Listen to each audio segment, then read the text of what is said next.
was very empowering for me to see people who were not that much older than me at that point getting on stage and playing their music and making their own records, and it kind of really set a template for not only what I wanted to do, but what seemed possible. Because being in U2 wasn't possible. Being in Guns N' Roses wasn't possible. Hello, welcome to The Great Creators, conversations about creativity with some of the most celebrated actors, musicians, and performers of our time. I'm Guy Raz, and on the show today, Ben Gibbard of Cab For Cutie and the Postal Service about the craft of songwriting. So Ben Gibbard is a giant in the world of indie music, right? Songs like Soul Meets Body or I Will Follow You Into the Dark, these are now part of the indie rock canon from the 2000s. In this episode, Ben Gibbard talks about how members of Cab For Cutie overcame personal tensions to put out the incredible record Transatlanticism, which Ben says is still his favorite of all time. He explains why he calls himself a craftsman and not an artist, and why he sets aside time every single day to write songs. And he talks openly about the challenges of finding new creative inspiration in middle age. So here's what you need to know about Ben before we start the interview. He was born in the small port city of Bremerton, Washington. His dad was in the Navy, and lucky for Ben, his dad was also a record collector. You know, my earliest memories are having records on in the living room, be it, AC/DC was a huge band for him. I know he saw them in a gymnasium when we were living in Japan in the 70s or something like that. Just crazy small show for AC/DC. But, also, Devo and Ramones, but also, the Beatles, Beach Boys, kind of more, the stuff that everybody, the Monkees, stuff that was just kind of around in the 60s. He was a music fan, and he played a little guitar. Well, he still does. So, I have these early memories of just seeing a guitar kind of leaned up against the hearth and whatever, on-base housing we were living in. And he would just kind of pick it up and kind of plunk along with it. And I just thought that looked really great. And this was something that I wanted to do. You've written about, in your music, a lot about your Catholic upbringing and Catholic school, of course. Were your parents pretty strict about going to church and going to Mass and doing that kind of stuff? Yeah, so my mom is very Catholic to this day, still practicing. My dad was never baptized Catholic, but has kind of gone to church with my mom in solidarity for 50 years or whatever. And yeah, I mean, there was, in Catholicism, if you don't go to church on Sunday, you have to confess it in confession. Yeah, it's a sin to not go to church. So we went every week. When we were on vacation, we would find a church in wherever we happened to be. If we were traveling across the country, moving or something like that, we would find a church somewhere to go to. But neither of my parents were or are to this day, they're very kind of open-minded in their thinking, and my mom's Catholicism certainly informs her worldview, but my sister is queer, and so they are very worldly, and I like to think that due to my sister and I and what we both do for livings and how we live our lives has been kind of informative as to how their views on things have changed over time, which is wonderful. It shows emotional growth, and I'm very proud of them. I wonder, though, I mean, having been raised Catholic, right, there's a trope, and you've written about it, right? Catholic schools vicious as Roman rule, which is a great line. But and there's a trope about sort of, and you hear it from people, grew up in Ireland, as, other religious countries. But at the same time, like, you actually get steeped in this sort of, with these cultural reference points, right, that enable you to understand art and literature and other cultural references simply by being exposed to the stories in the Bible, and at a certain part of you must feel grateful that you had that it would enable you to write the things you would write one day. I think maybe to an extent. I think I think more than anything, being brought up Catholic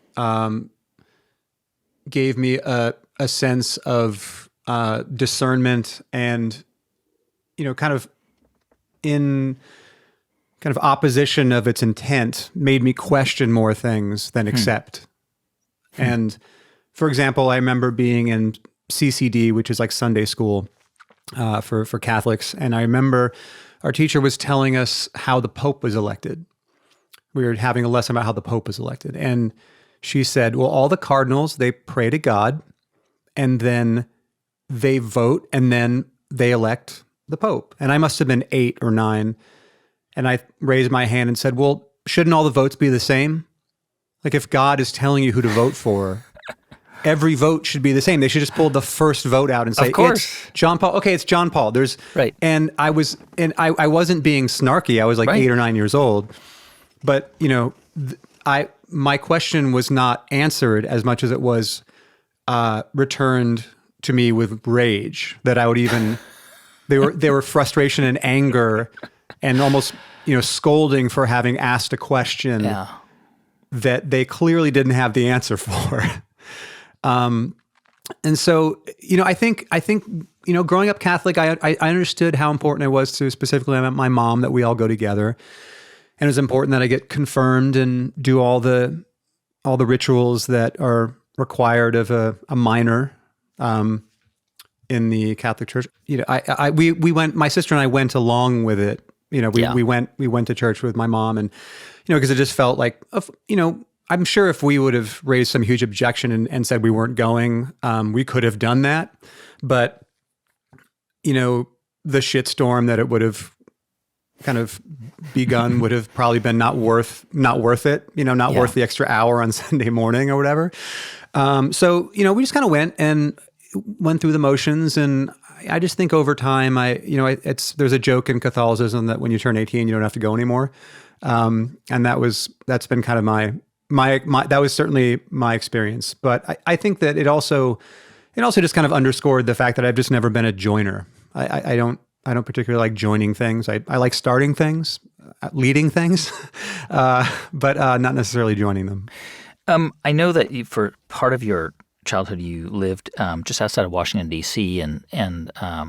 but ultimately the family kind of settled back in Bremerton in Washington State, and you, from what I understand, really started to kind of play around with the guitar when you were a kid. But your parents had a rule: you had to learn piano first, which again I think would serve you well later in life, knowing that you've played the piano and composed music on the piano. But this was not what you wanted. You wanted to play the guitar, and they had a policy which was like piano, and then if you do that, then guitar. So what happened? Did you become competent enough at piano that they let you go to guitar? Well, I took piano lessons from the age of 10 till about 13 or 14, and I seemed to infuriate my piano teachers because I would learn pieces wrong. I would learn them the way that they sounded right to me, and then I would go in and be playing like a Bach piece or something like that, and be like, no, that's not how that part goes. And like, oh, but I kind of like this I do this little flourish at the end of that, and they'd be like, no, you can't. That's Bach. You can't learn it. You can't not play it right. And I just felt like, well, why not? This guy's dead. It doesn't matter. Like, it doesn't matter at all. But yeah, so eventually, my parents would have they would give me these kind of, if A, then B kind of carrot dangles. And I think I eventually convinced my parents to buy me an electric guitar. It was a JB Player Strat copy, just kind of a knockoff guitar we found at this local music store in Silverdale, Washington. And there was a guy up the street, a couple of houses up, who was a college student that was home for the summer, and he was a pretty accomplished guitar player. His name was Patrick Santos. And he started giving me lessons, kind of teaching me stuff on the guitar and different kind of scales and things like that, none of which certainly has not served me very well in the kind of guitar playing that I do now, but was really helpful and informative and educational at the time. I wonder when because I don't, from everything I've read, like your parents weren't necessarily musicians or musically minded. I might be wrong about that, but I don't think they were. But what was it about playing guitar at 13? Because a lot of 13-year-olds are forced to play instruments, right? They're like my kids. I forced them to learn the piano, force them to practice. It doesn't come naturally to them. But it seems like you really connected with, certainly by the time you got to high school, with the guitar. What do you remember about that? Why were you the kind of kid that kept playing around with it versus other kids who just gave it up because they didn't want to do the lessons? Well, I enjoyed it, and also it was fairly easy for me. I mean, my dad, although not a trained musician, is where I get my musical, chops from, so to speak. And he's a very intuitive musician, even though he's not skilled in any way whatsoever. So that I get that from my dad. When my mom and my sister were taking piano lessons, it was always very difficult for them, but for me, it was just very intuitive. So it was intuitive to me playing guitar, and also it was something that it was basically the only thing that I wanted to do. I had played baseball growing up, and I had swam competitively from the time I was 8. And even though I swam all through my junior year of high school,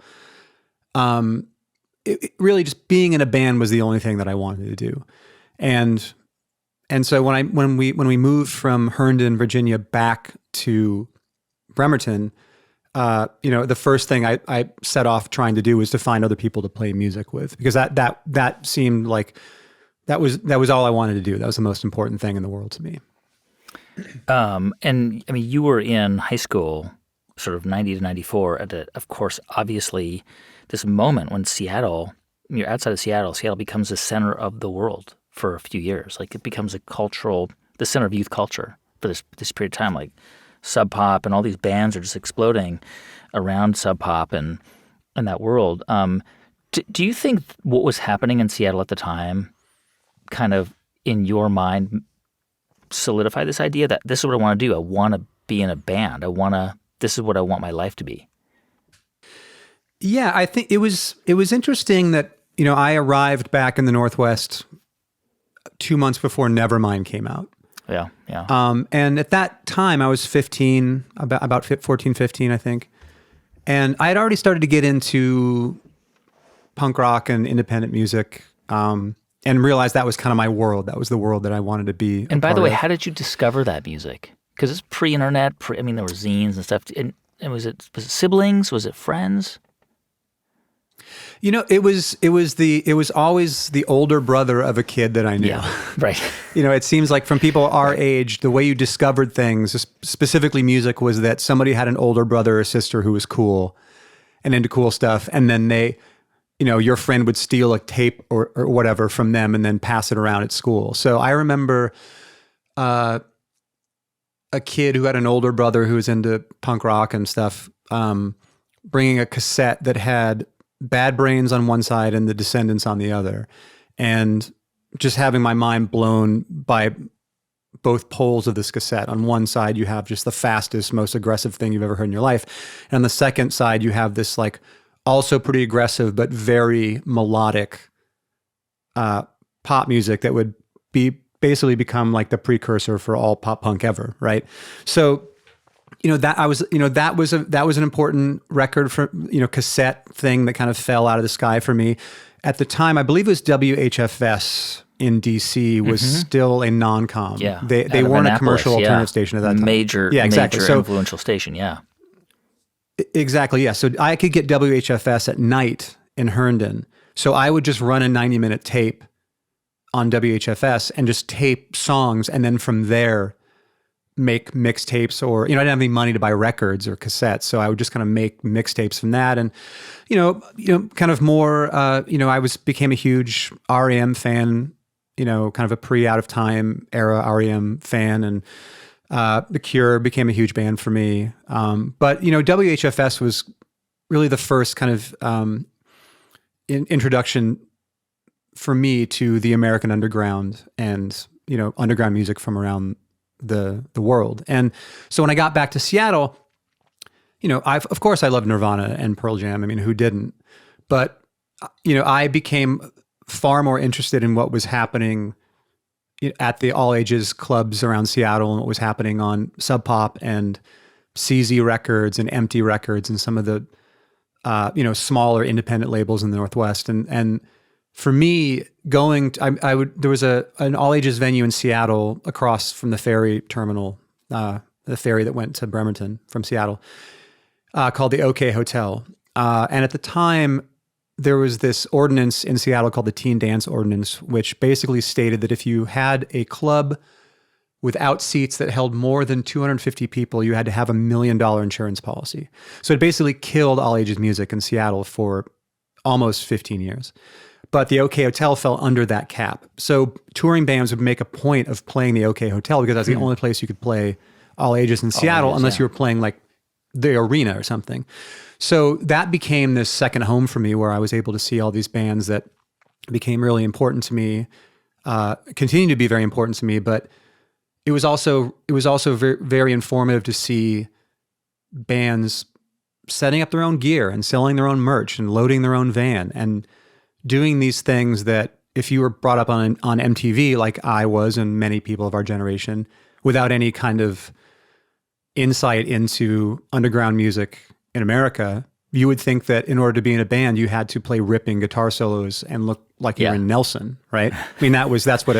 Right. So it was very empowering for me to see people who were not that much older than me at that point getting on stage and playing their music and making their own records, and it kind of really set a template for not only what I wanted to do, but what seemed possible. Because being in U2 wasn't possible. Being in Guns N' Roses wasn't possible. But man, Hazel's cool. I could be in a band like that, or Tree People's cool, or whomever else, Hammerbox, those guys are cool. And you could see yourself being in a band like that because they look like relatively normal people who just love playing music. I love the precocious name of your first band because it's a deep cut that you picked. Oddfellows Local 151. Deep cut from Document from R.E.M's Document. I love that song. We were just Oddfellows Local, but that is where we got the name. Oh, you were Oddfellows totally. Local, right? Oddfellows, which is a great name. By the way, Radiohead came from a Talking Heads song, as you probably know. So it's a great name, Oddfellows Local. Of course, yeah. And that was your high school band. And were you? Did you guys perform? Were you like able to perform in in front of other people? Yeah, we played a bunch of shows. Our first show. And this sounds like a real name drop, I'm a cool kid kind of reference. No, please. But it was only because some people at our school had put on this big show and they had gotten the Gits to headline, which are a band from Seattle whose singer, Mia Zapata, was tragically murdered a year after the show. So the first show I ever played in front of people was opening for the Gits. And with a bunch of other high school bands. It must have been hilarious for the Gits to show up at the show in Bremerton and have there be 7 high school bands and the Gits playing, the kind of gig that you play when you're probably at that point in your career, kind of just getting started, right? But for us, it was huge to say like, oh yeah, we're opening for the Gits. So yeah, we played around Silverdale and Bremerton. There were these little Grange halls that we would rent for a couple $100, but the more punk shows that got done in them, the more things got destroyed, and the rent got higher and higher to the point where high school kids couldn't afford it, which was probably by design, and rightfully so, honestly. If you pay $100 to rent a Grange hall and then you take the toilet off the wall, like maybe, maybe it should be a little more expensive. So, we played shows all over town. It was a fun little scene. And that was really when you started to write music. I mean, I guess sort of maybe before high school too, but you were really what do you remember about writing music or writing songs in high school? Just like sitting in your bedroom, hunched over guitar all the time. Were you that kind of kid who was constantly trying to, put words to music and keeping a journal or not? I feel like I was always trying to write songs like the songs that I was listening to at that point, but I lacked the skill to do so, or the experience to do so. So it wasn't that I was constantly noodling in a notebook or rushing off after dinner into my room to write a song for 3 hours. I don't remember it being a particularly obsessive or laborious kind of venture. It was just something that I found myself doing because I really liked it, and I felt that I had something to say, even though I probably really didn't. And everything was new. When you first start writing music, or writing anything for that matter, when you first start creating, everything you make is completely new to you. And so I think in the early years of writing songs, and then also certainly the early years of Death Cab, I was just writing all the time, because once I kind of cracked how to do it, there was a period in which everything I was writing was brand new, and every song was a new experience. And that was a really exciting time to feel like you were, breaking new ground for yourself every time you picked up a guitar and a pen. Ben, I'm wondering about how you kind of saw your future, because imagine, your parents had expectations for you, and they wanted you to go to college, and maybe you did too. And I imagine that like a career choice to become a musician wasn't a particularly viable or realistic career choice. So when you went to college and you studied environmental chemistry, was that just like, did you do that because you felt like, I've got to go through the motions and I really want to figure out this music thing? Or did you think, well, I better go figure out what I'm going to do with my life?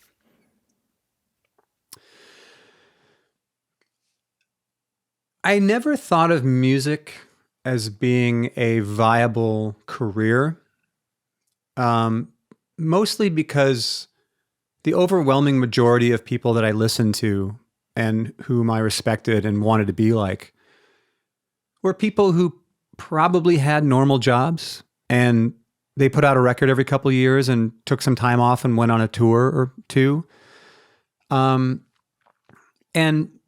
our heroes were selling 20 to 50,000 records. It wasn't there wasn't a lot of money in indie rock in the late 90s. It just wasn't. So, and that style of music, or styles of music, had not broken through the mainstream in any way. So, it's 1998, and like Limp Bizkit is the biggest band in America. Right. And they Korn is number 2. Headline, it's like, what was that? Not Lollapalooza. Woodstock. I just saw that Woodstock documentary. Exactly. Yeah. Oh my God, scary. Yeah. It's wild, right? It's totally wild. So, that was the climate that I was coming of age in. So all the music that me and my friends liked, there was no way it was ever going to be popular.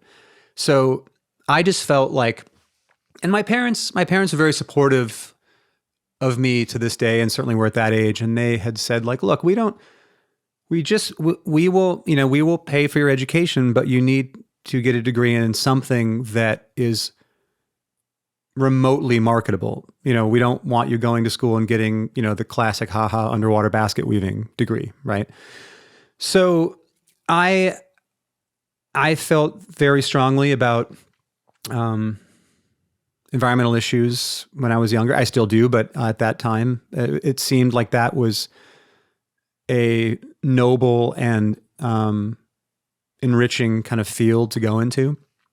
So I just figured, I'll go to school, I'll get this degree in environmental chemistry, and then that will take me somewhere in the world, probably working in a lab somewhere, unless I go to grad school and push it to another level. But I just figured like, okay, I'll just do this. And I enjoy my classes. I enjoy my professors. I feel this is a good place to be. And maybe I'll get a job where I can be in a band, and maybe we'll put a record out, and maybe we'll tour a bit. And I just wasn't thinking that far down the road. I wasn't thinking about a career outside from music as much as I was a way to allow myself to play music, a job that would be better than a service job, better than a coffee shop or music store job, and allow myself the time and space to work on music if anybody wanted to hear it. I mean, the 90s, and particularly the 90s, were this incredibly fertile time, especially in the Pacific Northwest. I mean, I think about, like, you get to college, I'm sure you bring your guitar, and you would eventually meet the people who would become your bandmates, Chris Walla and in particular in Death Cab.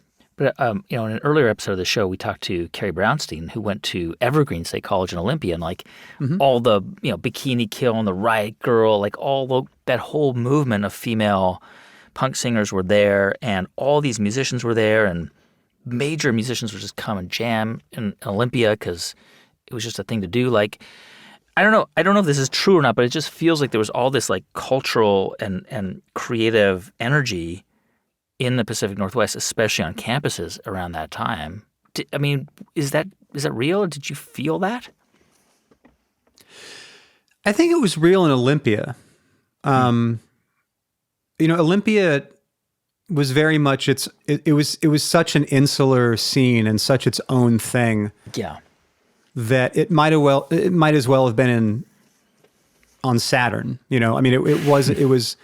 It was even if we lived an hour and a half, 2 hours away from Olympia, and in the years after when the band was kind of prominent and getting going, I'd have friends who were touring through the Northwest and be like, "Hey, we're trying to get a show in Olympia. Do where should we play or who should we call?" And I was like, "Look, if you're not playing at Calvin's house, it's really not worth playing Olympia." All due respect, but it's really, if you're not in that scene, or adjacent to it, it's Olympia is just another town on the side of I-5. So Bellingham felt, at the time I went to Western in Bellingham, the Posies were a success story from Bellingham. And the Mono Men, who ran Estrus Records, were an underground success story in their own right. But the Posies had moved to Seattle 5 years before I got there. And the Mono Men Estrus Records scene felt very adult. It was those guys were probably only in their late 20s, but they seemed so much older than us. I didn't particularly feel connected to any kind of creative stream running through the Northwest at that point. Outside of the fact that a lot of the bands that influenced us were from Seattle or Boise or Portland or Olympia. But Bellingham just felt like it was this outpost. There was a scene, but it wasn't a scene that anybody outside of the scene recognized. It wasn't something that people from out of Bellingham wanted to be a part of. It was just like a bunch of local bands playing with each other, not dissimilar to growing up in Bremerton. I wonder, when you met Chris Walla there, did you feel clearly there was some kind of creative spark that connected the two of you. Right? Was that self-evident from the beginning? It certainly seemed that way. We met. I was playing drums in a band with Nick Harmer, who was the bass player in Death Cab, and our friend Armand was the singer. And Chris came to see us play with a woman who I was sort of dating at the time. They were friends from Bothell, from high school, and we just really hit it off. And we spoke highly about a lot of the same bands. We were into a lot of the same things. Our mutual friend Suzanne had said, Chris is he's going to school to learn how to record bands, and he's really into A, B, C, D, and E. I was like, well, I'm really into A, B, C, D, and E as well. And I think what is lost, or what gets lost between the 90s and now, is that making a recording was very difficult in 1996. Yeah. If you wanted to record yourself, you probably had a 4-track, which, for those who are not initiated in lo-fi recording, it was this machine that would take a regular cassette, which has, stereo tracks for side A and side B, and then run them all in the same direction so you could multi-track on them. And, Guided by Voices made amazing records with a 4-track, but most of us using 4 tracks were not making releasable material. And recording studios were very expensive. So if you wanted to record your songs, your option was either a 4-track or spending a lot of money to go in a recording studio. When Chris and I became friends, he was in the process of building a rudimentary home studio with a reel-to-reel 8-track and a board, and he was buying some microphones that were expensive to us at the time. And not only was he kind of building this little recording arsenal, but it became apparent that he was incredibly talented and really had an amazing aesthetic and was really playful and creative in how he was recording with the materials that he had to use. I mean, he didn't, we didn't have a real recording studio. It was just a cobbled together of microphones from thrift stores and, just like built amplifiers that, you ripped out of the back of a, projection, like a projector or whatever. And he also just he's also an incredible musician. And he was, at the time, I'd never played with anybody or made music with anybody who was that competent and creative on a number of instruments. And he seemed to like my songs, and I really liked the recordings that he was making. So he would come up to Bellingham from Bothell on weekends when he wasn't working and bring some recording equipment, and we would record some of his stuff. I'd play drums on it, and we would record some of my stuff. And then eventually I had written enough songs that I felt could make this little side project away from this band that I'd been playing in for the first couple of years of college named Pinwheel. And so in the parlance of the times, where this small, mostly cassette record label called Elsinore was putting out cassettes, and they'd be for sale at the counter at the local cellophane square, I decided, I want to make a cassette too. I want to make one. So Chris and I started making this cassette record, kind of a maxi EP, that we called You Can Play These Songs with Chords. And initially it was just going to be, this is like my side project from my real band. And as that cassette started to circulate around Bellingham and kind of made its way to Seattle, it started to dawn on me and also Chris that whoa, this might be like a real thing. People are not just reacting to this cassette with supportive pleasantries. They seem to really like it. And so we put together a band initially just to play a couple shows to promote this cassette. And so I recruited Nick Harmer, who is the bass player of Cab For Cutie to this day. And Chris recruited his friend Nathan Good to play drums. And we just started playing some shows around town, and, one thing led to another, and then we were making a record and so on and so forth. And that became Cab For Cutie. Did you, how did you, and obviously, Chris eventually left, but I'm curious about your descriptions of him as a really talented producer and just kind of thinker of music. You were, how when you met him, right? Because this is a really important time in life. You're in your early 20s and you're really starting to get your fingers into the thing that you're going to do, right? That eventually you will begin to learn how to master over time. And it's a moment where if you meet the right person, right, you can create this amazing. I know you've been inspired by Brian Eno, and you think about Brian Eno and all the people that he collaborated with, David Bowie and others, and Mick Ronson. But when you meet him, how did it start to change what you were doing and how you were doing it? What would he bring to the music you were writing that elevated it? He had this way of capturing and elevating the demos that I was recording on my 4-track. Mm-hmm. So I would bring in a demo that I kind of got into this habit of, I would write the guitar part and the bass line and the drum part and also any kind of top line stuff. And that became kind of the basis of the first cassette. The first Death Cab cassette was me pretty much playing everything. But he was and is a brilliant interpreter of other people's songs.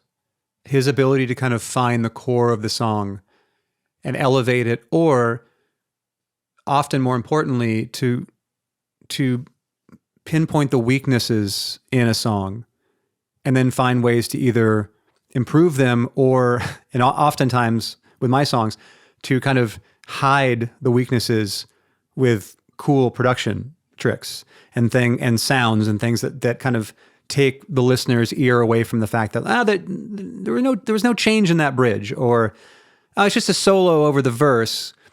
But he would bring in some kind of other element there that would kind of pull the listener's ear away from anything that felt repetitive, and bring in new elements. And at that point in my life, I'd never met anybody like that before. Bellingham was a pretty shallow pond. And while there were definitely some talented people playing music around Bellingham at that time, it was apparent to me at that point that Chris's abilities and his talents far exceeded anybody else that I knew in that scene at that point. And it wasn't so much that I wanted to get what he had as much as it was, once we started collaborating and becoming friends, I just felt, and I looked around, I realized how fortunate that I was to be making music with this guy. Yeah. You would go from, I'm going to sort of make it sound like it was seamless and easy, and it was not, because after the year you graduated, I think you released your first record as a band, and then begin the long, arduous process of becoming a touring band. When before you kind of reached real commercial success, but some critical success pretty early on, what did you think? Take me back to sort of where your head was about the future. Were you imagining that this band would become a huge band? Did you have a sense of what it would be? Did you think this was going to be something you might do for a couple of years, or maybe none of those things? I started to think, and to an extent I still do, probably to my detriment, I began to think of my life in fiscal years that were related to the album we were making and then whatever touring we were doing to support it. And so when we put out Something About Airplanes, our first record in 1998, we didn't have a lot of prospects. Our friends in span Harvey Danger, who had a really big song on the radio called Flagpole Sit at the time, they were friends of ours, and they took us on our first ever tour. That was a huge song. Up the West Coast. Yeah. Huge song, yeah. And they took us on their first tour, our first tour, and we were just doing, this band called Crumb wants to do some shows with us down the West Coast in December. Sure, we'll do that.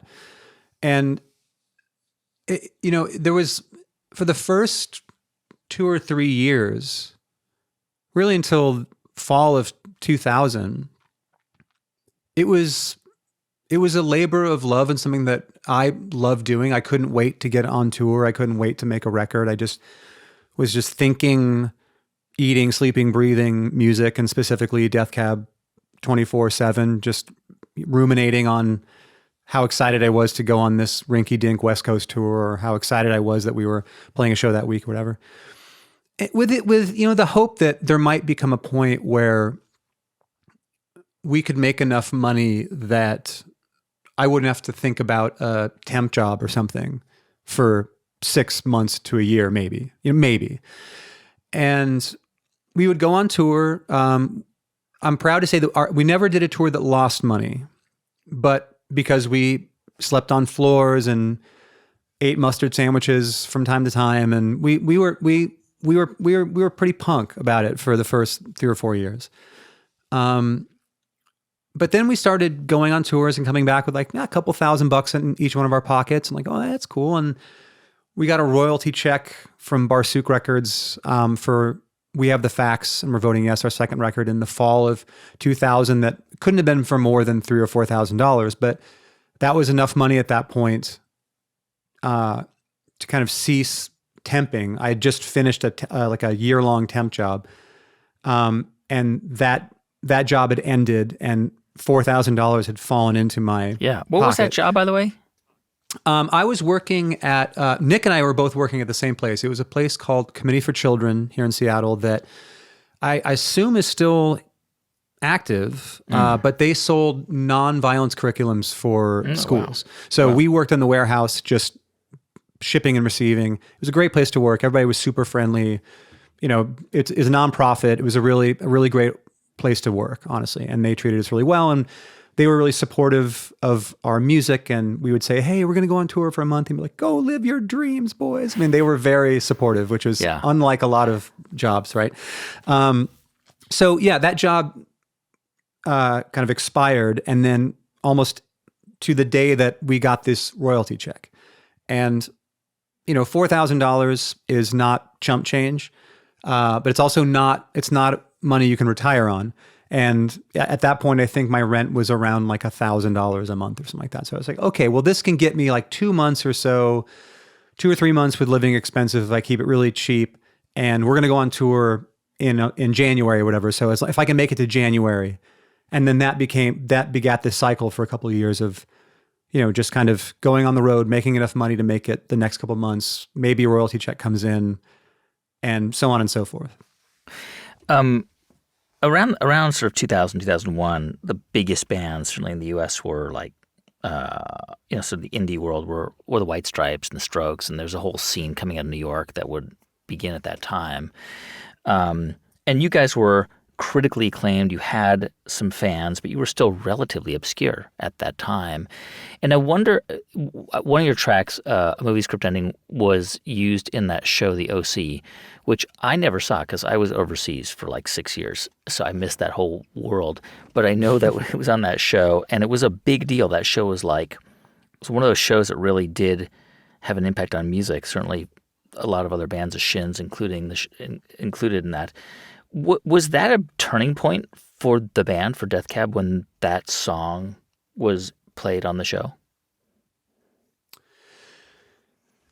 Yeah, I mean, the short answer is yes, but I think it's a little more complicated than that. Around 2003, 2004, it felt as if there was this sea change happening culturally where I can only assume that people who grew up listening to this music were now music supervisors, or they were showrunners, or they were directors, or whatever. They were in positions to start influencing the culture and using the kind of music that they liked in TV shows and movies and whatever else. So it felt as if, to me, in hindsight now, the O.C. was absolutely important to a band that was not getting played on the radio as a vehicle to get our music. The O.C. was on network television when, before prestige TV was really a thing, right? Yeah. I mean, I guess The Sopranos were on and maybe 6 Feet Under was on at the same time, but prestige TV, it wasn't like it is now where every time you see your friends, they're like, oh, you got to check out this show. You got to check out this show. Right. There wasn't a lot of TV relative to where it is now. So, we were a band getting played on college radio. We didn't have any alternative radio support. We didn't have any support on MTV. We didn't really have any videos. We didn't have any videos at that point. So for this TV show to start using our music, and not only that, but kind of use it as almost like an addendum to this character's whole, personality, was a very odd thing to be caught up in at the time, because you have to understand, we just got a phone call one day saying, hey, this show on Fox wants to use one of your songs and they're going to pay you this amount of money. And we were like, oh my God, that's a lot of money to us right now. That's wonderful that we got a song licensed finally. And then we tuned in and watched the show, and the characters are name checking our band, in the show. It was a very surreal thing to be a part of.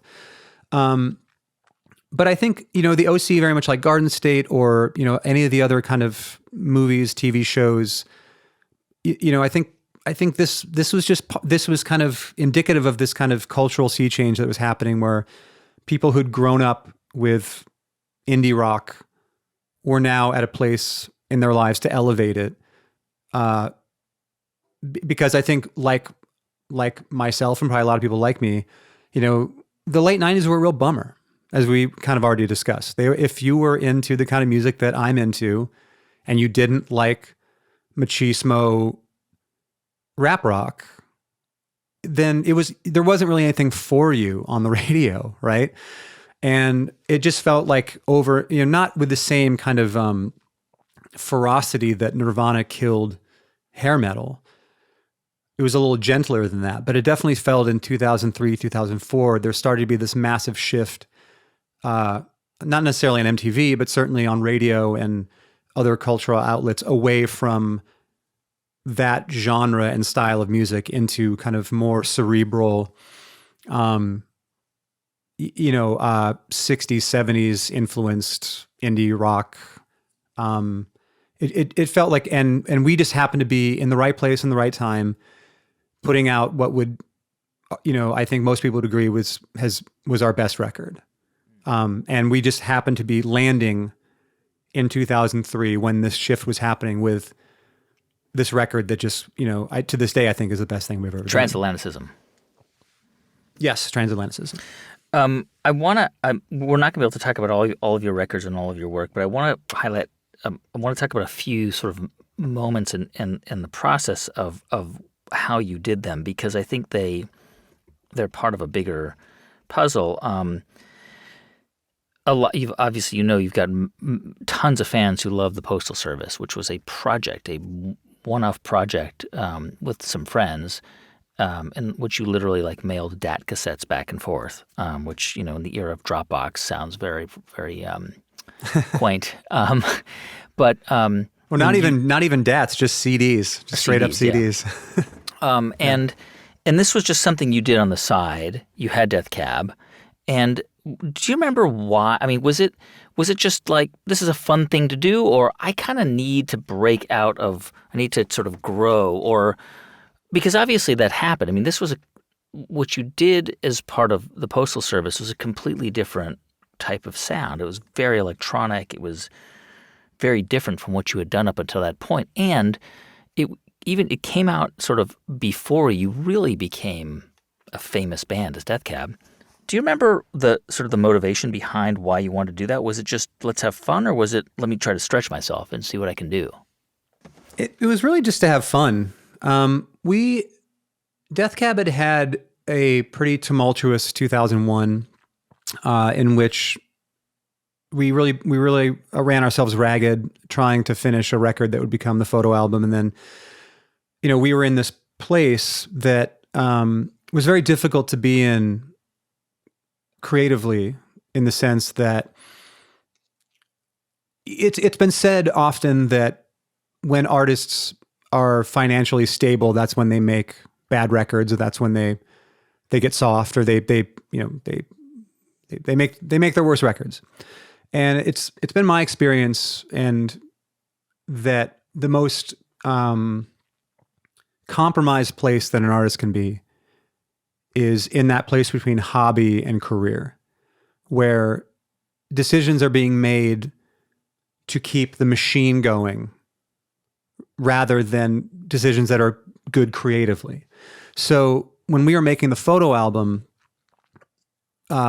we really didn't have enough material.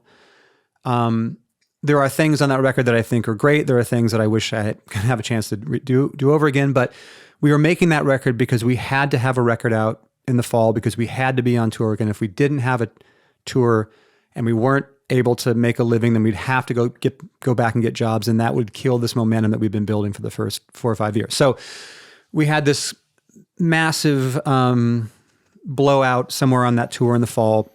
Just the four of you guys got sick of each other, probably. Four of us just screamed, yeah. But mostly Chris and I, just going at it after a show. To the point where we weren't sure that we were going to be a band the next day. About what? What were you fighting about? Just about the performance? About what? I think it was, it was just, we were both burned out in our own ways, and the way that was kind of coming across was that I remember having a show where, from my position, Chris had been kind of distant the whole day, and we weren't really communicating on stage, and it was a bad show for whatever series of reasons. And we just kind of, I think I must have tore into him, he tore into me. All these years later, it's kind of blurry, but it basically just came down to not communicating about how we were feeling, as most people in their mid-20s, early mid-20s do not do. We were not communicating like, hey, I'm feeling kind of burned out. I'm sorry if I was a little distant tonight, So just not communicating, fighting about that. And then thankfully the next day, having had some time to sleep on it or to not sleep on it, coming to the conclusion like, hey, we got to take some time off. I know that we needed to get this record out. We needed to be on this tour, but we really need to just like pull back a bit and really reassess what the next thing we're going to do. And we just need to take some time away.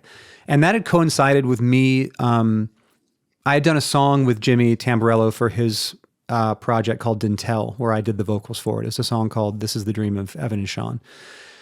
And when we did that song together, this must have been at some point in 2001, I had said like, hey, would you want to ever do more of this? This was kind of fun. Maybe do like an EP or something like that. And Jimmy was like, yeah, that sounds fine. Cool, whatever. And he started mailing me CDs of kind of song ideas. And I would put them in my computer and chop them up and kind of try to make songs out of them. And a couple of those songs found their way to Tony Keywell, who's a head of A&R at Sub Pop. Jimmy and Tony had gone to Loyola together. Mm-hmm. And so before we even had a record finished, I think we were signed to Sub Pop. I think we were signed off of 2 songs. I think it was the District Sleeps Alone Tonight. I think maybe Sleeping In, maybe one other one. And they were like, yeah, let's do a whole record. And at that point, because of the time that Death Cab was taking away, Chris was working on records, people were traveling, we were just kind of trying to live life, kind of get a little bit of distance from the band. I was just on a creative heater at that point. I was writing a ton of material that would become Transatlanticism. I was also writing stuff for Give Up at the same time. And I've had these moments in my career where everything is just flowing so well. The creativity, the songs are flowing almost effortlessly. That, I would get something from Jimmy and be like, okay, cool. And then write it that day and send it back to him. I was just really, really on a heater creatively. And, I want to be very clear. This is not how I live my life all the time. Mm-hmm. But there have been these moments in my career where when given enough time to really settle into the practice of writing, which I firmly believe, it's like a muscle. It atrophies when you don't use it. And when you're on tour for months at a time, at least for me, I don't have the mental space, physical space to create. I'm just living the life of a performing musician, not a writer. So getting back into that space, primarily because the band had decided to take a step back and really kind of be a little more methodical about what the next steps were going to be, allowed me the space not only to write Transatlanticism, but also to work on this project with Jimmy at the same time. So, looking back at those records coming out in the same year, it's pretty wild that these records came out within 4 months of each other. And when Give Up came out, I think Sub Pop's projections were that it would sell 20,000 copies or something like that, which seemed great to us. But the record just kind of took on a life of its own. We did 5 weeks of touring around the States, I think, on it, and then put it to bed thinking we'd never do it again. And the record just kept selling and selling and selling. And it became this real word of mouth, kind of phenomenon that it didn't feel we could even really take credit for. It just felt like, to kind of paraphrase William Gibson, it's like, like he would talk about his books being like, yeah, I feel like they're children who went off in the world and had great adventures, and accomplished great things, right? It felt the same way with that record or any record that I've made or been a part of making. It's like, yeah, you put it out and then it lives its own life away from the nest. And Give Up just became this weird phenomenon. I remember particularly The District Sleeps Alone Tonight. The District Sleeps Alone, right? What was the title of the song? The District Sleeps Alone Tonight. The District Sleeps Alone Tonight. Tonight, yes. Because I was living in Berlin as a reporter. My girlfriend was living in Washington, D.C., who's now my wife of 18 years. And we would have to see each other every 3 months. And that song very much resonated because I believe it's a similar kind of story. You'd written about a relationship you had going sort of being far away from that person. Yeah. I had a partner as my first, I guess what one might call adult relationship. We were out of college and living together in the big city, and she still is a teacher and has become a great friend of mine since we were together all those years ago. We had kind of the relationship had kind of petered out, and she had moved to the suburbs of DC, and on this kind of tumultuous Death Cab tour that I was just speaking about, was kind of the first time that I was seeing her after she had moved all the way across the country to live in DC, there were a lot of kind of moments in that brief visit that were both painful but very cinematic at the time. And as a songwriter, I'm often finding myself experiencing things, and like probably many writers being like, "Oh, this will make a great song if I can just kind of harness, kind of like take some mental snapshots of everything that's happening right now." So that was the inspiration and the story behind that first song on the record.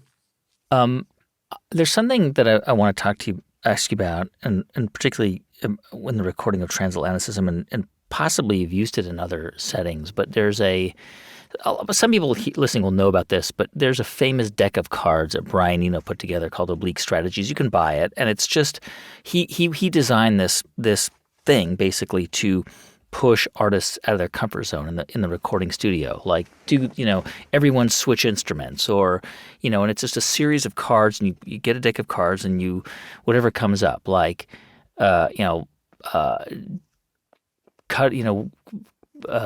abandon normal instruments, as I say, or breathe more deeply, or just different things that you have to do them. And I guess you made the decision that you were going to try using this. Did it work? Was it actually? I mean, you made this record out of it, but was it? Did it have an impact? I think so, but not necessarily a literal.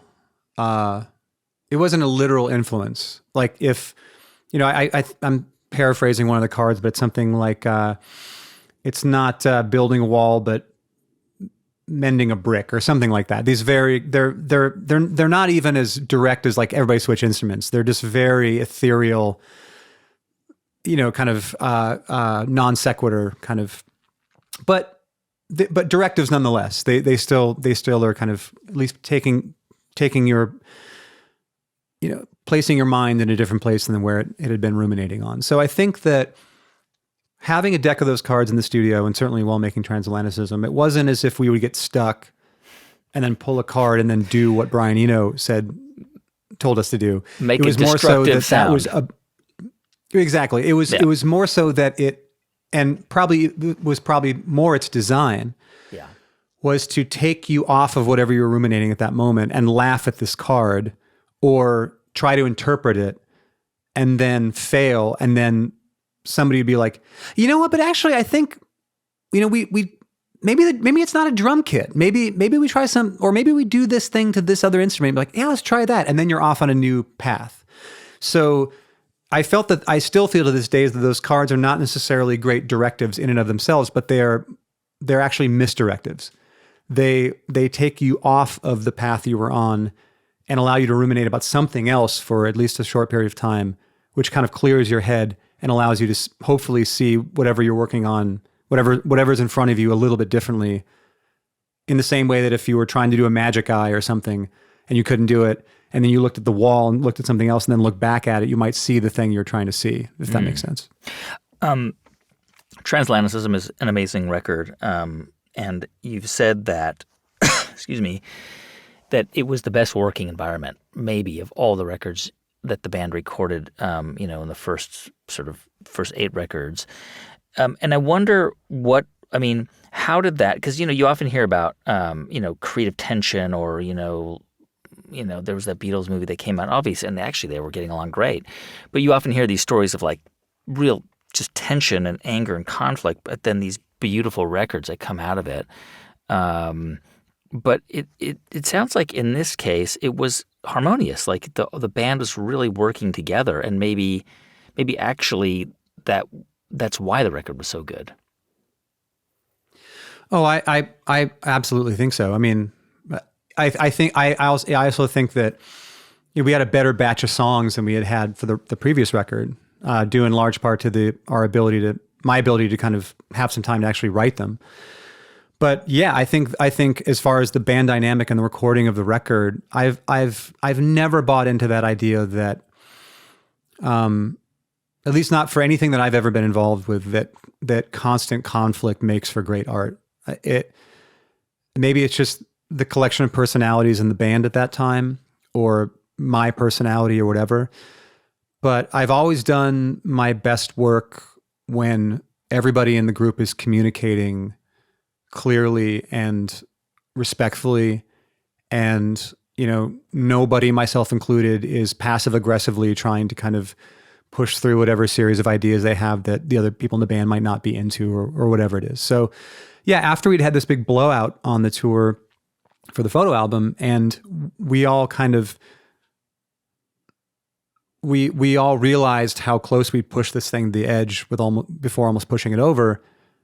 We were able to actually have communications about, you know, I remember Chris saying something about like, yeah, I didn't really realize I was in a band for about 2 years, because this started out as a solo project and we were just playing shows and doing short little tours to support the record that we had made. And we were a band, but at the same time, it was kind of my project that had been morphed into a band without any kind of discussion about what the long-term, not even the long-term goal, what the next year's goals were. It was just like, and, you know, myself being a military kid and Nick also being a military brat, we just kind of had this attitude of like, let's just keep pushing, push. Yeah, sleep on floors, whatever, like doesn't matter. Like just got to do it without any real destination in mind. Just, this is what we do.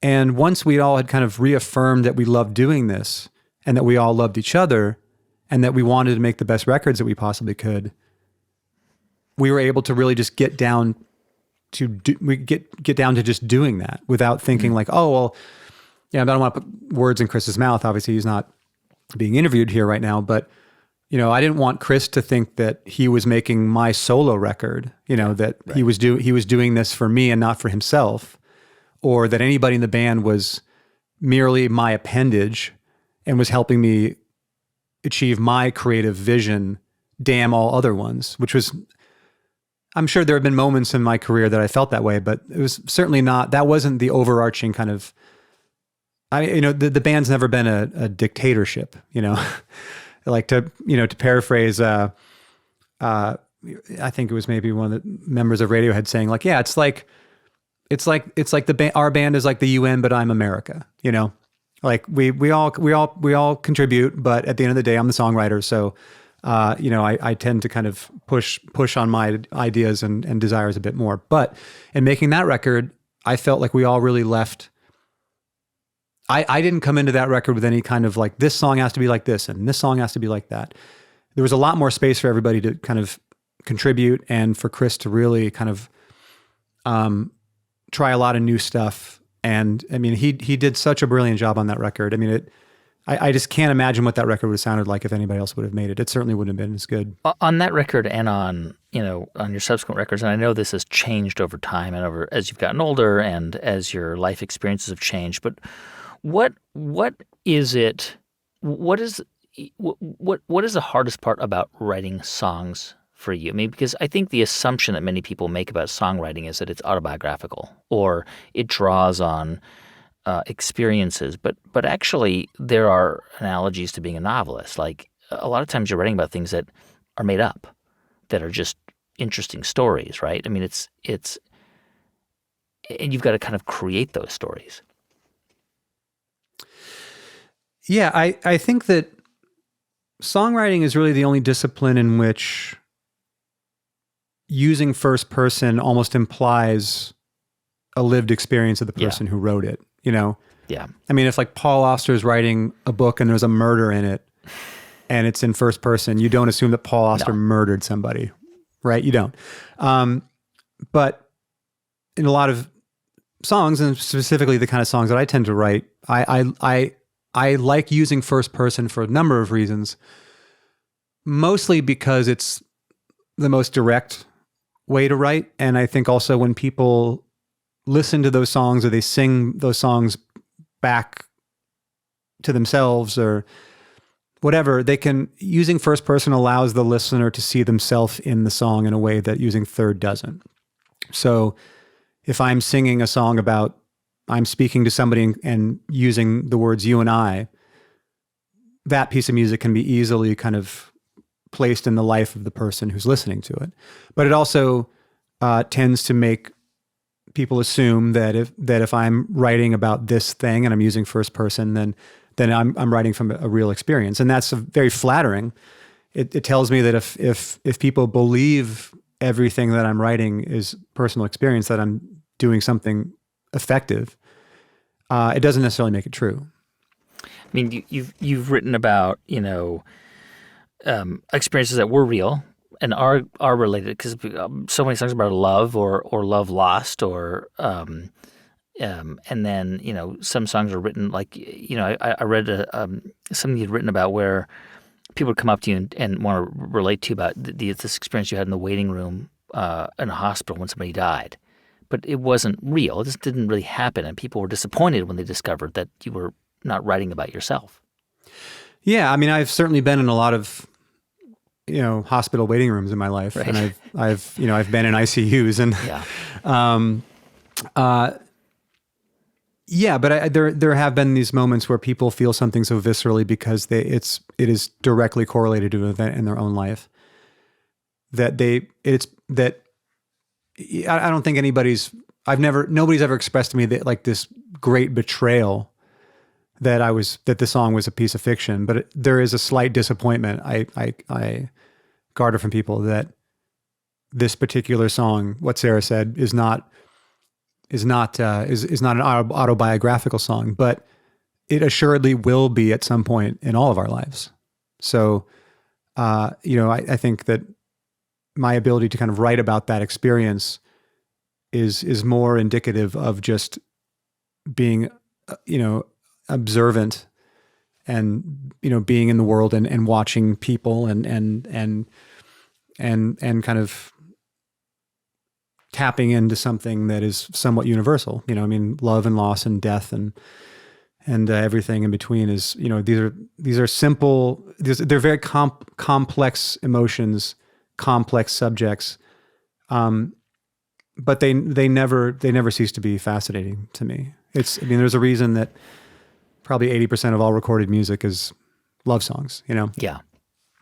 How do you labor and stress over lyrics? I mean, for example, I'm going back to an older one, but I think of like such a creative line, like illuminate the nose on their vacancy signs. Just so visual. You can see that no on the vacancy sign. You can imagine that's so evocative. Singing about the bardo, the soul meets body. This notion of like that place between life and death. Or do you agonize over the words, and do you throw away a lot of lyrics? I always write lyrics to whatever music I've just written or the piece of music that I'm been tasked with writing melody and lyrics for. Because I want the music to tell me what the song is about. I don't, and there have been times where I've labored over a verse, or there's been a song that has had a different set of lyrics for a long time, and I'm desperately trying to kind of rewrite it in the 11th hour. But that happens maybe once every couple records. For the most part, I find that I just sit in this room and I try to write music, and then after writing music, I'll try to write a melody and then lyrics. And that the songs kind of tell me what they want to be about. But also over the course of time, over a course of however many months to maybe year or years of working on songs for an upcoming record, that often these kind of patterns start to kind of emerge. And there are sets of lyrics that I've written for one song that the song is not strong, but there's a central idea or lyric in the song that I'm really proud of, that I can then migrate over to this other thing later in the songwriting process and the album process to kind of help the whole thing kind of coalesce. And, for this most recent record that's coming out, Asphalt Meadows, two of both Roman Candles and Here to Forever were songs that I wrote in the last month before we went in the studio. But they were kind of the culmination and the whittling down of lyrical ideas and themes that had kind of weaved their way through 10 or 12 different songs that are not going to see the light of day. And without having written those songs, I wouldn't have gotten to this place to have these two songs that I'm very proud of. So if anybody was ever asking for advice, as a songwriter, my central piece of advice would be never throw anything away, finish everything. When you're sitting there working on a song and you think it's a piece of shit, it might Keep be, writing it. but finish it, because there might be something in the third verse that you wouldn't have gotten to if you had just given up on the first. And that might find it be invaluable later down the road. Can you estimate how many recorded songs you have that you just are like, no, this is not good. But it's a song, you've written it, it's there. Like dozens, tens? Let's see. I started the first couple records, the first 3 records, I only really had enough songs for those records. But starting with Transatlanticism, writing for Transatlanticism, I started to have about 30 to 40 songoids or unreleased things, variations on songs that became on the record. And roughly around, about 30 to 40. And then a record's like 11, 12 songs. Maybe there's an EP in there. So I have to say there's probably at least 400 to 500 things floating in, my Dropbox that probably will never be released. 40 to 50, you said? Like 400 to 500 4 songs. 4 to 500. Wow. Yeah. That are just sitting in Dropbox folders that. Wow. But but it's also, I want to be very clear. These are not good songs. These are not. I don't think that anybody would hear, the majority of the outcomes from Transatlanticism and think like, oh my God, Transatlanticism could have been the White Album. Like it's not what we're dealing with here. But in a lot of those songs, there's some central idea or a little bit or something that I felt at least inspired enough to finish. And some of those, if I were to dial up the demos for, as I said, Transatlanticism, there'd be a lot of it is junk, but there'd probably be 4 or 5 songs. Be like, oh yeah, that kind of reminds me of this other thing. That it's like, yes, exactly, because I took that guitar part and put it in this song, or that lyric is the chorus for this song that is on the record.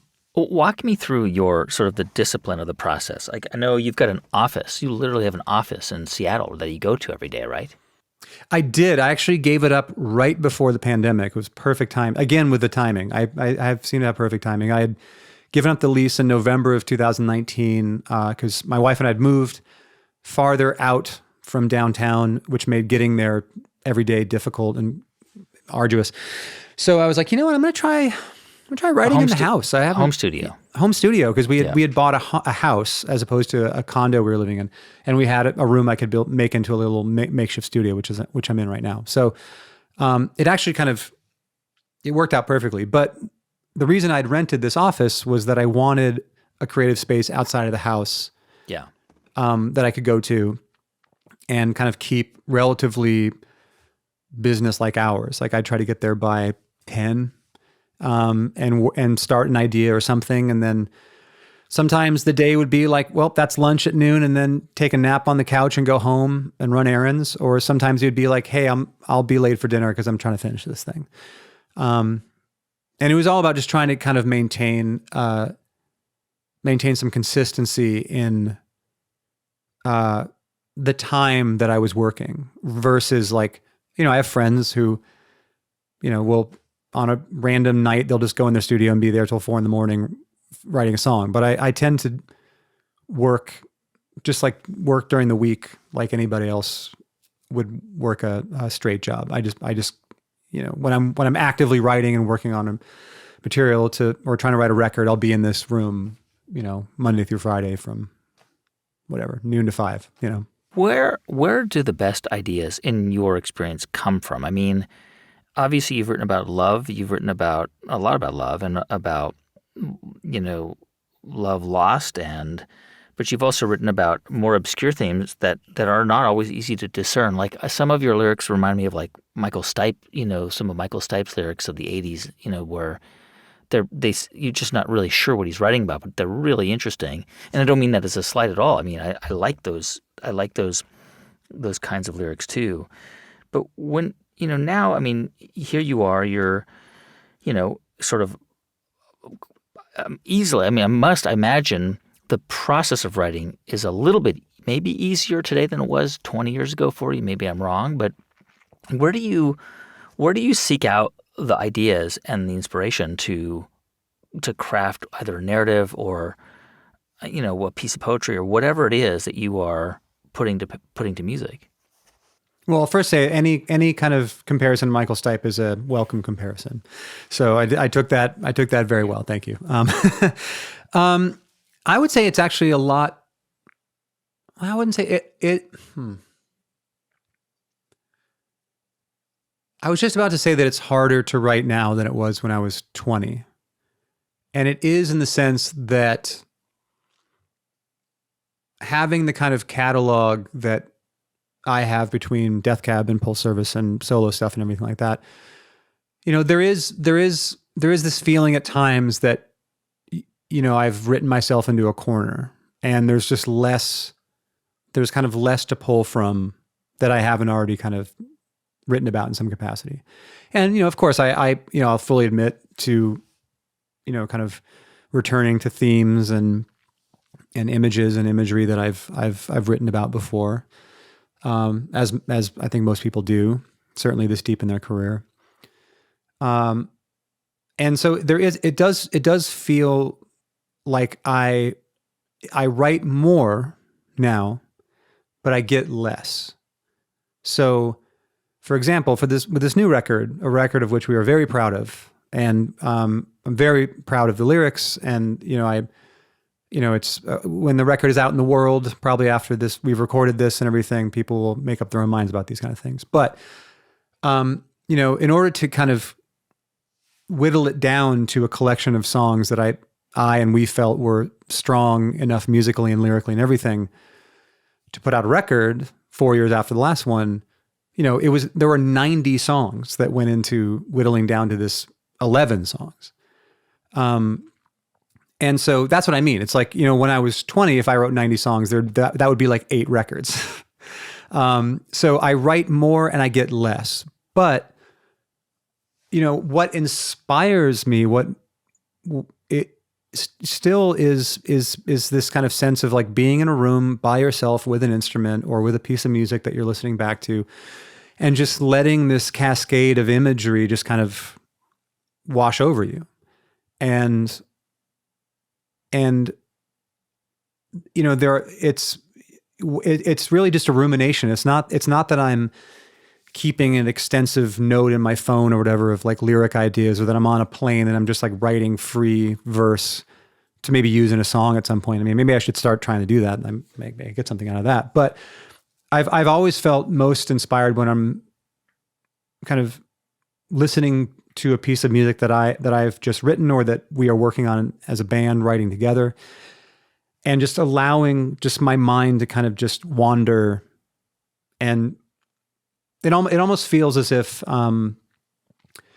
if you had a projector, if you were like trying to kind of like, focus a projector, you're in a dark room, the light is hitting the screen, and you are just like, okay, I can tell there's people there, but I can't tell what they're wearing. Okay, now I'm getting a sense of it. Oh, now I can see their faces and I can see where they are. And okay, and now I can start kind of focusing on the details in the room that they're in or whatever. It kind of feels like that. And sometimes songs stay blurry a lot longer than I'd like them to be. And they only reach clarity very late in the process. But often it's the music that is kind of the hand turning the focus knob to kind of show me what the song's about.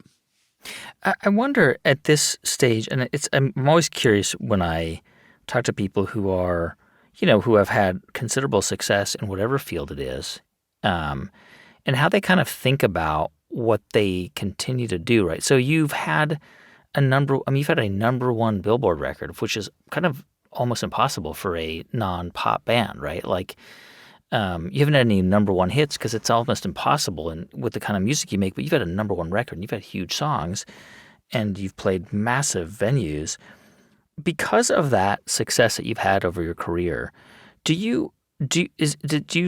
any part of you feel a little bit of fear or trepidation every time you are putting something new out? Not necessarily that you have to match its success, but that there's going to be an expectation of excellence around it. I don't know whether that's true or not. I have found that now, 25 years into our career and my career as a musician and as a songwriter, I feel so unbelievably fortunate and proud that we've made some albums, or I've been involved with making some records that have had such an impact for some people who have become fans of the band or just music fans in general. People hear the record and it connects with them. And with all the music getting released every day, you're lucky to kind of connect one song to an audience, let alone an entire album or multiple albums. And having had those records and having seen now years later, of course, feeling like William Gibson, just kind of releasing them in the world, and they have adventures, right? I don't feel particular. It's not a particular point of ego for me, or some of these records have kind of been woven into the fabric of people's lives, and they mark time for people in their lives. If you were 20 when Transatlanticism came out and that was your favorite record, that record will probably always remind you of being that age, the same way that The Cure's Disintegration reminds me of being 14, right? It's like it exists in a particular time in somebody's life, and it allows you to time travel to that period and feel how you felt at that time. So at this point in my career and in the career of the band, we are always trying to make, and I am always trying to make, the best records that we possibly can, trying to write the best songs I possibly can. We care deeply. There's never a moment where one of us is like, oh, that's good enough. That's never been how we've thought. But having said that, it doesn't really matter how hard you worked at it if someone is not willing to be there and kind of accept it with the same kind of level of fandom they might have accepted an older record. And I want to be very clear, that's 100% fine with me and with us. I think as music fans ourselves, we understand that everybody, including me, has my favorite era of most of the bands that I listen to and artists, right? But what my hope is for this record and for all of our subsequent records, anything that I do from this point on, be it with a band or solo or whatever, is that the work is embraced at bare minimum as a reminder of how much people love the band. And I think that we can continue to do that so long as we are putting the amount of care and work into the records that we're making. And so, when somebody says it's like, I can only speak about my own experience as a music fan, but it's like when I get a new record by a band that I love, and I'm like, oh man, this is pretty cool. But man, these guys are great. I haven't thought about these guys in a while. It's like, oh man, like I want to go back and listen to all the other records, and like, yeah, this record's cool. It's got some cool songs on it, but and I like some of this stuff, but it also makes me want to listen to this other record that I really love by them. And I think at the end of the day, yeah, of course you'd want every record you've made for 25 years to be, every record is seen as like the best record you've ever made and blows people's minds and is a cultural zeitgeist moment. But we all know that's not possible. So really what I want to achieve with this record and with every record we make is just to kind of make the best thing we possibly can with the material in front of us, and also remind people why they love us. Remind people why the music means something to them. And often I found in my own music listening that when I have that experience of like, oh, this new record reminds me how much I love this band, I go back and listen to the older material. But then I come back around to the new record and I want to listen to that more because it feels like a continuation of the old records. This will be different for everybody who hears this record and anything we make after it. But that's what I'd like people to take from it, is just to be like, yeah, we know that your favorite records are this record, that record, this record. But I think I'd like to think, I feel confident that when people hear this record, they will be reminded of why they liked us in the first place, rather than like, oh my God, I can't believe I liked those guys. There are those records too, right? Where somebody makes a record and you're like, what happened to those guys? Like what, and it's also possible someone could hear Asphalt Meadows and have that reaction too. But I feel confident. I feel very confident in the material, and I think that it's. I'm really proud of what we just made. Ben, you've described yourself as a craftsman, and you said, I've never felt like an artist. I'm quoting you from an interview you gave many years ago, not that long ago. You said, I've never felt like an artist. I'm more like a craftsman. But I don't think that means that, being a craftsman or an artist, both of those things, and it's hard to discern what one or the other means, but I'm assuming that what you mean by that is that you really approach it like somebody doing carpentry, like that you have to keep at it. It's really hard to try and produce something that you are prepared to show people, but it still requires a lot of creative thinking. Like being an artist and being a craftsman are two sides of the same coin in that sense when it comes to doing something creatively. I think, to kind of build upon that comment I made, I think I feel like calling oneself an artist is accurate more times than not. But the term artist I've always felt is kind of very ethereal and just kind of I've found that most people that I would consider true artists are people who just wake up in the morning and are just creative with everything they do. We all know these kind of people who they wake up and everything they're doing, from the breakfast that they're making to, how they're arranging their sitting room, it just is creative and artistic.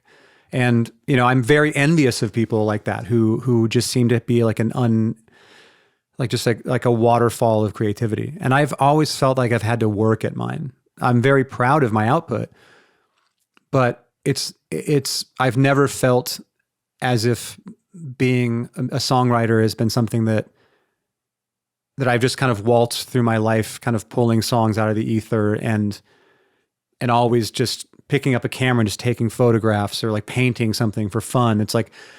Writing's been something I sit down and I work at.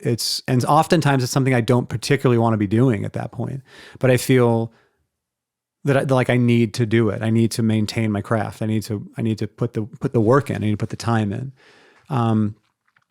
Because I think that, from my perspective, one of the first places that you quote unquote lose it as a songwriter or a musician or an artist or whatever is when you take it for granted and you just assume, oh yeah, I can just kind of waltz into this and be great. I think that enough years have gone by that we can talk about this movie without making it sound like I'm shit talking Metallica, but you watch Some Kind of Monster and, these guys just show up and they're making a point of, the documentary is making a point of like, we didn't come in with a riff or a song or a drum beat or anything. We're just going to come in and just be Metallica. We're going to be great. And of course, the lesson that is learned throughout that film is like, no, you have to put the work in. Like, I recognize that you're Metallica. Metallica is amazing. I love Metallica. But Metallica didn't get to be Metallica by not working at it.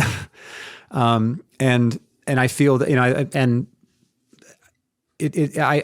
I've lived in fear of that level of complacency for some time. I just can't wake up and be good or great and in my better moments with this. I have to really be working at it and be discerning in what I release in the world and hold back things that I feel are not worthy of being released. Do you think that creativity, I mean, some people have, as you say, there's some people who just wake up in the morning and it just seems to just come out of them. But it seems to me that what you're saying is that creativity can be cultivated, yes, some people it just kind of rolls off of them. But for most of us, it's actually something that you can, if you work at it, you can produce it. To an extent, kind of coming back around to my upbringing and watching my mom and sister struggle mightily to learn the piano. It was just not intuitive to them at all. They worked so hard to just be able to do the most rudimentary things on the instrument that were very easy for me. So I would never say that, I would never take the, oversimplifying it, but like the Malcolm Gladwell 10,000 hours, you just put 10,000 hours in and you can be great at anything. I do believe that there's an innate ability that some people have to do certain things, be it for whatever series of genetic reasons or how they were nurtured, whatever. That's not to say that anybody listening here who wants to write songs shouldn't try to write some songs. I'm not saying leave it to the professionals or anything like that. But yeah, I would push back on the fact that anybody can just put the time in and be good at something. I don't think it's. I think that there are plenty of bands who have practiced for hours and hours and hours and never written a good song. So I think there is something about just inherent in who we are that makes us good at certain things and not so great at other things. Congratulations on this new record. Thank you. I think Roman Candles, to me, sounds like it could be in a film right away. There's a cinematic feeling about that song. I can see it in a scene. That's how I saw it. It certainly slaps you in the face. It's definitely when we were kind of looking at the material we had in front of us for this record, I just felt it was missing something very short and loud and to the point. If there's a criticism I feel like can more than comfortably level on my own band is that we often take a while to get where we're going. And there are people who like that. I often like that. That's something I tend to like in music in general. But there's also some value in just really just hammering the point home and doing it loudly. And coming out of the pandemic, I just was not interested in making quiet music. I wasn't interested in making like an acoustic guitar record or a bedroom pop record. It's so boring to me. And also I think just, we cannot stop from growing older, but we can certainly try to be aware of some of the tropes and kind of the missteps of some of our favorite bands who, as they got older, the tempo started to fall off. The acoustic guitars came out. Oh, here comes the string section.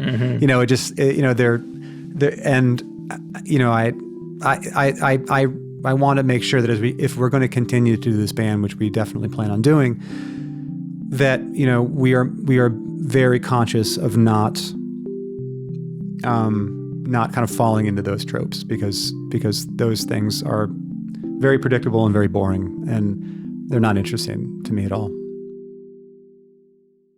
That was my conversation with Cab For Cutie's Ben Gibbard. We're going to link to some of the videos that we mentioned in our interview at our website. You can go to thegreatcreators.com/Gibbard.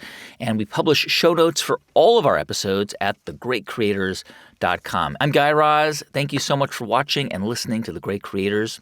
See you next time.